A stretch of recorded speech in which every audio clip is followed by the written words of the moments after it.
Olá pessoal, tudo bem com vocês? Vamos continuar falando de história por aqui. Hoje vamos falar sobre a Guerra dos 100 Anos.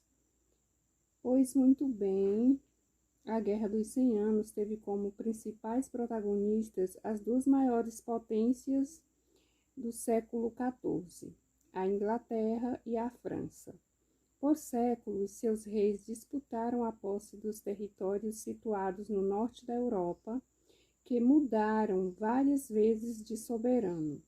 Durante a chamada Baixa Idade Média, franceses e ingleses mantiveram, no caso da monarquia inglesa, um extenso relacionamento de cooperação e confronto marcado pelos interesses políticos. A morte do último rei da dinastia capetinga, Carlos IV, originou uma acirrada disputa pela sucessão do trono francês. Eduardo III, rei da Inglaterra, reivindicava direitos ao trono da França por ser neto, por linha materna de Filipe, o Belo.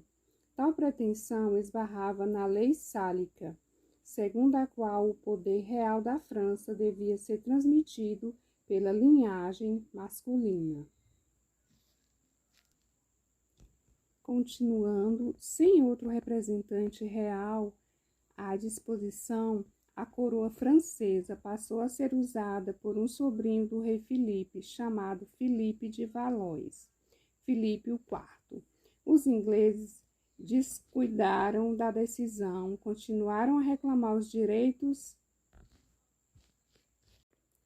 Continuando, sem outro representante real à disposição, a coroa francesa passou a ser usada por um sobrinho do rei Filipe, chamado Filipe de Valois, Filipe IV.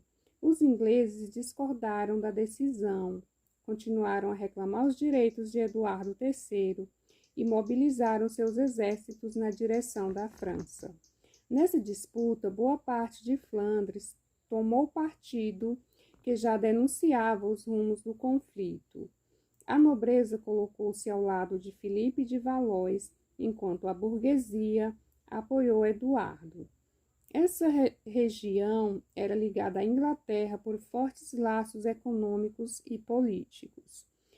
A lã inglesa alimentava a indústria têxtil flamenga e eram os ingleses que compravam e comercializavam esses tecidos. A coroação de Filipe IV provocou um conflito armado na região. Para auxiliar os burgueses flamengos, Eduardo III enviou tropas e conseguiu dominar Flandres.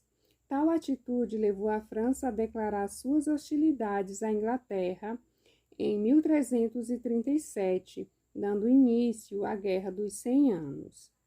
A superioridade militar dos ingleses foi inegável nas primeiras batalhas, com seus exércitos de arqueiros usando arcos longos e combatentes armados de cutelo.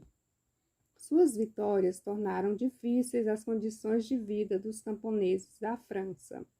A destruição das plantações e os altos impostos cobrados para sustentar a guerra geraram um enorme descontentamento popular e causaram violentas revoltas de camponeses, chamados de jaques, contra a nobreza, denominados jaquerias. A partir de 1360, o exército francês conseguiu significativas vitórias. Contudo, seguiram-se ataques ingleses tão eficazes que a França teve de assinar o Tratado de Troyes, o qual estabeleceu o direito inglês à sucessão do trono francês em 1415. Então, gostaram do conteúdo? Curtam o vídeo e até mais!